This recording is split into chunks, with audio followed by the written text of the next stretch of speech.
If you've had challenges with reoccurring sciatica or lower back pain, there's probably a reason why that's going on. I'm going to use this chart here to help you understand.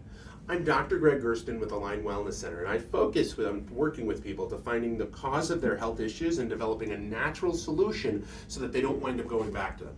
For many people, when we wind up having a health crisis, particularly sciatica or lower back pain, we look like this guy, don't we?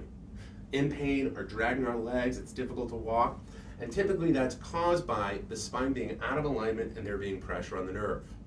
For most of us, we go through and we do something to get us out of pain, whether it's a medication, a drug, therapy, exercise, maybe even chiropractic. However, once we're out of pain, we go right back to the things that we were doing, or maybe we do a little bit of extra work.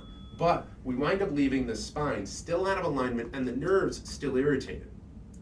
If we don't wind up making a correction take place, then we're going to zip right back into that pain point and we're going to have reoccurring problems.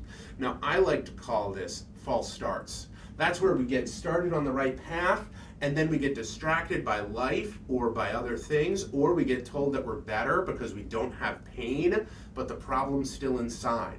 These false starts rob people from so much in their lives, and they take them on a downward trajectory of health, of never being able to get back to the physical activity that they once were in. If you or someone you know has gone through that, please forward them this video. If you want to find the cause of the problem and make a correction, let's look to connect to figure out what the right next step is for you. You can do that by writing in the comments, sending us an email, or giving us a call.